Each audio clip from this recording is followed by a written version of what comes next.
Some people love to deliver bad news in public. They like the audience. They like the echo. My name is Michael Fox. I'm 41 years old. I'm a forensic accountant based in Columbus, Ohio, which means I spend my days finding the numbers people try to hide. It's slow, quiet, methodical work. It requires patience. It requires the ability to sit with a truth for a long time before you do anything with it. That skill, as it turns out, has uses outside the office. On a Monday morning in mid-March 2025, I was sitting in a waiting area on the second floor of Ohio Health Riverside Methodist Hospital on Olentangy River Road, waiting for a follow-up appointment with my cardiologist. 8 months earlier, during the final stretch of my divorce, I'd developed what my doctor called a stress-induced cardiac event. Nothing catastrophic, no heart attack, no surgery, just my body sending me a memo I'd been ignoring for 2 years. The memo said, "This is not sustainable." I'd finally started listening. The divorce had been finalized in March 2024. 1 year earlier, almost to the day. Krista and I had been married for 7 years. We met in 2015 at a conference in downtown Columbus, got married in June 2017 at a venue in the short north, and spent the better part of those 7 years building what I thought was a life. What she was building, it turned out, was an exit strategy, and she'd brought help. The help had a name: Kelvin. Kelvin Banks. 43 years old, my closest friend since grad school at Ohio State, the kind of man who gave a toast at my wedding and then spent the next 4 years making sure it didn't last. I found out about Kelvin and Krista in October 2023. I won't dwell on how. What I will tell you is that by January 2025, Krista had delivered a baby boy. Their baby. And the whole arrangement had been dressed up and presented to the world as proof that Krista had simply found her person, that I had been, in the polite phrase people use, not the right fit. I was fine with that. I was past the anger. I had my work, my apartment near Grandview Heights, and a Tuesday morning cardiology appointment that I was not going to be late for. That was before Lisa Wendy found me in the hallway. Lisa was Krista's mother. 59 years old, born and raised in Westerville, Ohio, the kind of woman who treated other people's pain like a gift she'd been waiting to unwrap. She was at Riverside that morning. I'd later learned she was visiting a friend on the 3rd floor. When she spotted me sitting near the elevator bank with a paper coffee cup in my hand, looking exactly like a man minding his own business. She did not let that stand. She walked the length of that hallway with purpose. Not hurrying, just deliberate.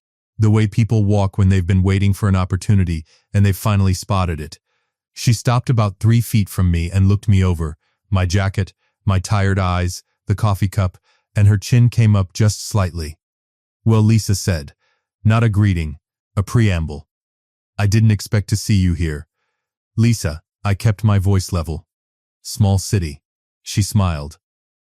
It was the smile of someone who had rehearsed this moment. "I suppose it is. You know, Krista had the baby in January. A boy. Healthy, happy," she paused, letting that land. "Kelvin is wonderful with him." I looked at her over the rim of my coffee cup and said nothing. That was apparently the wrong response, because what came next came out loud enough for the nurse at the station 12 feet away to turn her head. "Leaving you was the best decision Krista ever made. She has a real family now. A son. A man who actually shows up." Lisa's voice was warm, almost kind, the way a verdict sounds when the judge has already decided. "You were always the problem, Michael. Deep down, I think you knew that." I didn't move. I didn't raise my voice. I sat there with my coffee, and I looked at her, and after a moment, I said the only thing that felt true. "Is that what you believe?" She blinked. She'd expected something. Tears, defense, a flinch, something she could use. She got stillness instead, and stillness throws people like Lisa completely off balance. "I do," she said, recovering. "I absolutely do." I nodded slowly. "Okay, Lisa." She waited another beat for the collapse that wasn't coming, then turned and walked back toward the elevator. I sat there and checked my watch. I didn't know it yet, but the call I'd been waiting 6 months for had already been made, from a building 6 miles east of where I was sitting. I should back up, because none of what came next makes sense without the part that came before. The divorce had been brutal in the financial sense. Not because Krista and I fought viciously over assets. We didn't. But because the asset review my attorney, a sharp woman named Helen Greer, forced both sides to conduct, turned up something that had nothing to do with our marriage at all. Krista's father, Richard Wendy, had died in April 2018.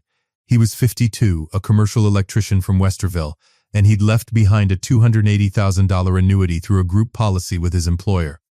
The annuity was structured to pay out over 15 years, with the named beneficiary designated to receive quarterly distributions beginning 60 days after Richard's death.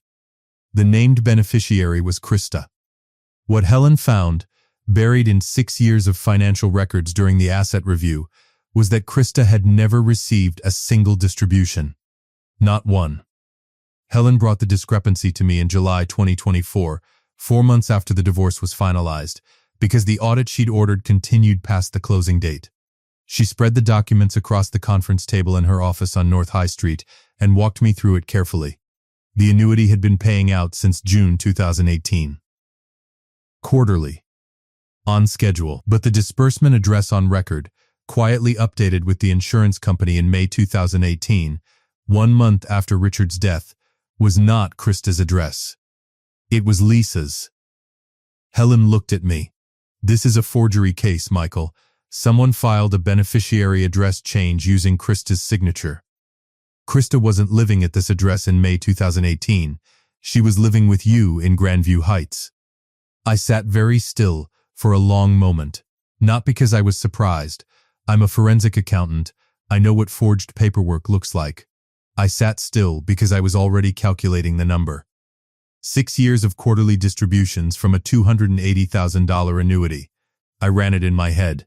Somewhere between $90,000 and $110,000, depending on the distribution schedule. Gone, diverted, quietly pocketed by the woman who had just told me, in a hospital hallway, that I was always the problem. Helen's advice was careful. File it separately, independently, through the Ohio Department of Insurance Fraud Division. Don't attach it to the divorce proceedings. A vindictive ex-husband's filing could be dismissed or delayed. File it clean, file it cold, and let the investigators do their work. I took her advice. I filed in September 2024. By March 2025, the case had been open for 6 months. I hadn't said a word to Krista. I hadn't said a word to anyone. Now, sitting in that hospital waiting room with Lisa's voice still hanging in the air, I took a slow breath and set down my coffee. 5 minutes. I looked at the clock on the wall. My appointment was in 5 minutes. Welcome back to Sweet Family Revenge. Grab your snacks, get comfortable, and remember, the people in these stories had every chance to behave themselves. They just chose wrong. Drop a comment and be sure to subscribe. You're going to love it here. The thing about forensic accounting is that it teaches you to love the waiting. The evidence doesn't move. The numbers don't change. You just have to stay patient while the world catches up to what you already know. My appointment with Dr. Farrow lasted about 25 minutes. Blood pressure was down to 118/76, the best reading in 2 years. Stress markers improved. He scribbled something on his notepad and looked up with the quiet satisfaction that doctors reserve for patients who finally stopped ignoring their own bodies. "Whatever you changed, doctor," Farrow said, clicking his pen, "keep doing it." "Turned in a big project," I said. He signed off on my chart and sent me on my way. I shook his hand, collected my paperwork from the front desk, and walked back down the second-floor corridor toward the elevator bank. The maternity ward was one hallway over. I could hear a television somewhere behind a closed door and the low murmur of a nursing handoff at the station to my left. Normal hospital Monday. Nothing remarkable. Lisa was gone. I confirmed that before I pressed the call button. I pressed it anyway. Checked my phone. Nothing urgent. I had a client file waiting on my desk on East Broad Street and a 1:30 call I didn't particularly want to reschedule. I was already planning the rest of my morning. That was when I heard footsteps behind me, not Lisa's measured, deliberate pace, but something quicker, purposeful, heels on linoleum. I turned. A woman in a dark navy blazer was moving toward me with intent. Badge clipped to her lanyard. a file folder tucked under one arm and a leather-bound notepad in her other hand. She was around 40, composed, with the particular kind of calm that comes from spending years delivering news that changes people's lives. Not cruelty, not pleasure, just the occupational steadiness of someone doing a job that requires it. Mr. Fox? Yes, she extended her hand. Dana Marsh, Ohio Department of Insurance Fraud Division. I tried your office this morning. Your assistant mentioned you had a medical appointment here. I hope you don't mind me coming to you. I shook her hand. I don't mind. Good. She opened the folder without ceremony. We've been working your September filing for the past 6 months. I wanted to update you personally, since you filed through proper channels and followed every instruction to the letter. She looked up. We've completed the full audit. Disbursement records, signature analysis on the beneficiary address change form filed in May 2018, and direct comparison against notarized samples of Christine Banks's signature from the same period. She paused. It's a forgery. The address change form was not signed by your ex-wife. I exhaled slowly. What happens now? We're moving to formal charges this week. Lisa Wendy will be formally notified Thursday morning. She closed the folder. You won't need to appear unless the case goes to trial. We have everything we need. I held her gaze for a moment. Does Krista know? Dana Marsh's expression shifted, not to pity, exactly, but to something measured. Our investigators spoke with Christine Banks yesterday afternoon. She cooperated fully. She let a half-beat pass. She was not aware of the diversion. I hadn't expected that to land the way it did. Not relief, not exactly. Something older and quieter, like a door closing softly in a house you'd already left. Somewhere in the back of everything I'd been carrying for 2 years, I'd kept a small, stubborn hope that Krista hadn't known. It didn't repair anything. It didn't change the marriage or the betrayal or the 7 years that had ended the way they ended. But it meant the woman I'd once loved had not been standing in the room when her mother quietly stole her dead father's money and spent it across 6 years of ordinary Mondays. That mattered. I couldn't have explained exactly why. It just did. Thank you for coming in person, I said. You filed it correctly. Dana tucked the folder back under her arm. No personal motive attached, no conflict with your divorce proceedings, no complicating factors. Clean filing, clean case. She nodded once. We appreciate that more than you might know. We'll be in touch with next steps. She turned and walked back down the corridor, past the nurse's station, past the hallway that led toward the maternity ward, and disappeared around the far corner. I turned back to the elevator and pressed the button a second time. I didn't know it yet, but Lisa Wendy was still in the building. The doors opened on an empty car. I was about to step in when I heard the elevator on my left, the second bank around the corner, open with a soft chime. Footsteps, the particular rhythm of low heels on tile. Lisa came around the corner with her coat over one arm and her phone in her other hand, the expression of a woman recalculating her next errand. She nearly walked straight into me. She stopped. Her eyes adjusted. Michael. A flicker. Irritation. Surprise. Something she hadn't budgeted for. Still here. Just leaving. I stepped slightly to the side to give her room. Have a good afternoon, Lisa. She started to move past me, and then she didn't. Because Dana Marsh was still faintly visible at the far end of the corridor. Just visible. A figure in a dark blazer rounding the corner 60 feet away. Lisa didn't know who she was, but she had seen her walk directly toward me. She had seen the badge. She had seen me stand there with my hands easy at my sides while the woman spoke at length and showed me an open folder. Lisa turned back slowly. Who was that? I looked at her for a long moment. The elevator doors were still open behind me. Someone from the state insurance office, I said. She had an update on a case I filed in September. The cold math started moving behind Lisa's eyes. I watched it happen, the slight stillness that comes when a person is running a calculation they don't want to finish. Her mouth opened and then closed without producing a word, which was unusual for a woman who had never had trouble finding them. What kind of case? Her voice was different now. Quieter, careful, the kind with your name on a form it shouldn't be on. I stepped back into the elevator. You should probably speak with an attorney, Lisa, today, if you can manage it. The doors closed. I rode down to the lobby alone, watched the floor numbers fall, 2, then 1, then G. The lobby opened out into the pale March light coming through the main entrance. I walked through it and out into the parking structure on the north side of the building. I didn't feel victorious. I want to be clear about that, because people always expect the triumphant version of this moment, and it wasn't that. It was tired. It was the specific exhaustion that follows a very long period of discipline, of carrying something heavy and fragile and not dropping it, not once, for 6 months. While life moved around you as though you weren't quietly holding a live case file in your hands, the truth had gotten there. I'd just been the one to write down the right address. I sat in my car in the parking structure for about 4 minutes. The sun was cutting through the open levels of the structure at a low angle and hitting the windshield at the exact wrong degree. I turned the key, adjusted the visor, and sat there watching the light change. My phone buzzed. Helen Greer.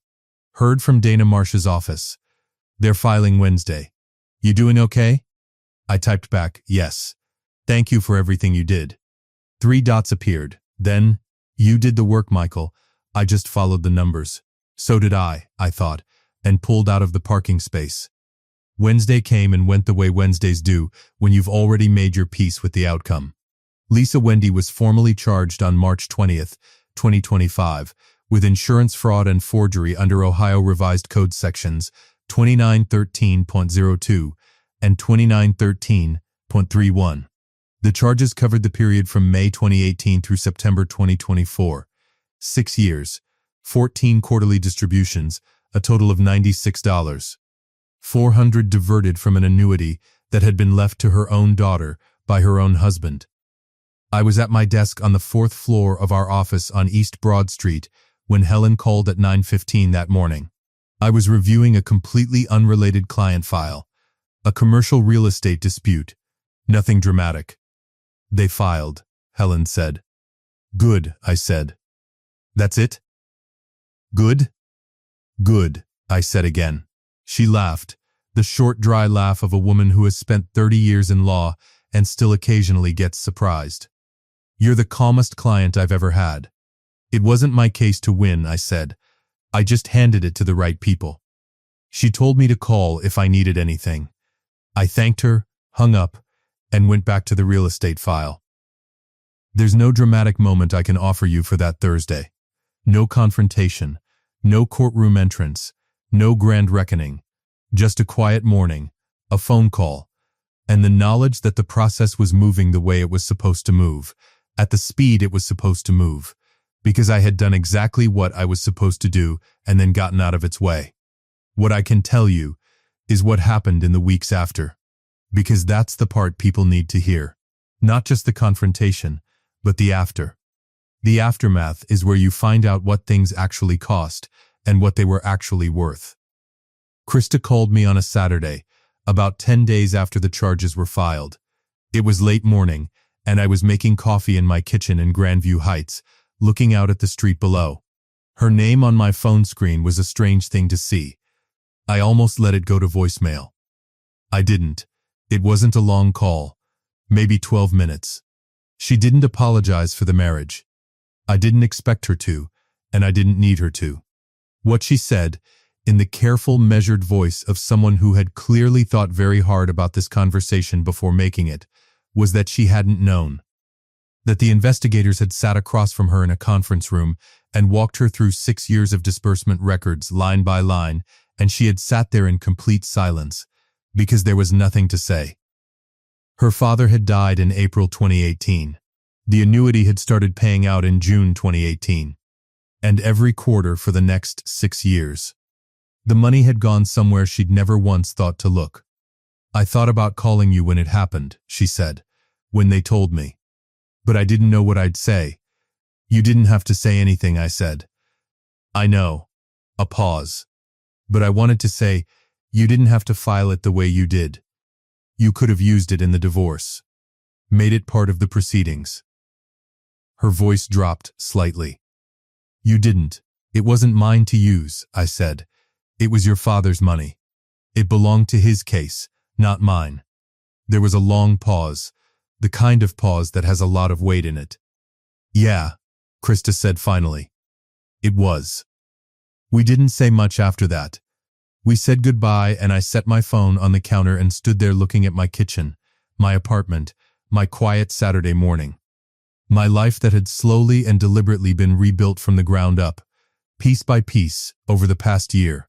Not dramatic, not sudden, just steady work, one day at a time. That was the closest thing to closure I was going to get. Not reconciliation. Not vindication in any triumphant sense, just the recognition that I'd done the right thing and she knew it. Sometimes that's all you get. And sometimes, more often than people admit, that's enough. Lisa retained a criminal defense attorney within 48 hours of the charges. The case moved through the Franklin County court system over the following months. The evidence was clean because the filing had been clean. No emotional interference. No contested motives. No ex-husband making dramatic accusations. Just a forensic audit, a set of forged documents, and 6 years of disbursement records that didn't need anyone to interpret them. They told the story in plain numbers. Lisa pled no contest in August 2025.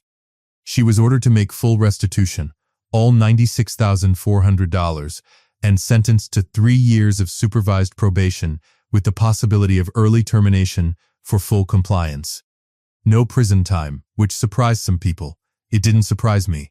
She was 59 years old, no prior record, and the restitution order was the consequence that actually mattered. The money went back to Krista. Her father had wanted her to have it. After 7 years, she finally did. I didn't know Richard Wendy well.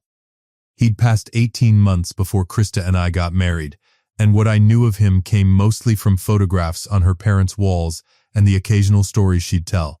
An electrician who built everything from nothing, worked until his back gave out, then kept working anyway. The kind of father who didn't talk much about love because he thought showing up every day was the same thing. He'd left that money for his daughter because he wanted her to have something he couldn't give her himself. Security, a soft landing somewhere, if she ever needed it. I'd never met him and I didn't know him, but I understood what that annuity was. I wasn't going to let it disappear into someone else's account because it was legally convenient for me to look the other way. That's the education underneath the story if you're looking for it. Not just don't steal, but the things people leave behind for the ones they love deserve to get there. If you ever find yourself holding information that could set something right, something that has nothing to do with your own grievance, nothing to do with your own score to settle, file it. File it clean. And then get out of the way. Kelvin and Krista are still together, as far as I know. Their son turned 1 this past January. I hope the boy grows up well. That part isn't about me. What is about me is this. I'm 41 years old. I have a good apartment near Grandview Heights, a cardiologist who looks at my chart the way you look at something that used to be a problem and isn't anymore, and a talent for finding the numbers people try to hide. I went back to Riverside for my follow-up this past March. Same second-floor corridor, same elevator bank, same pale morning light coming through the windows. I stood at the elevator and I thought about Lisa Wendy standing right there, 12 months earlier, announcing my life's verdict to a hallway that hadn't asked for it. I pressed the button. The doors opened. I rode up. The hallway smelled like it always does, antiseptic and clean cotton, and the particular institutional warmth of a building full of people trying to get better. I sat in the waiting area with a coffee and my phone, and I let my mind go quiet. My grandmother had a saying she repeated so often it became wallpaper: the truth doesn't need your help to get there. It just needs you to stay out of its way. I stayed out of its way. It got there. That's the whole story. If you take one thing from what Michael shared, let it be this. Patience isn't the same as doing nothing. Sometimes patience is filing the right document on the right day through the right channel and then trusting the process to move at its own speed. If someone has been quietly running a story about you in a hospital corridor, across a dinner table, in a church pew, the answer isn't to shout louder. It's to stay accurate. Truth filed cleanly, is louder than anything Lisa Wendy ever said at that nurse's station. Share this with someone who's carrying something heavy and waiting for the right moment. Drop a comment. Hit subscribe. I'll see you in the next one.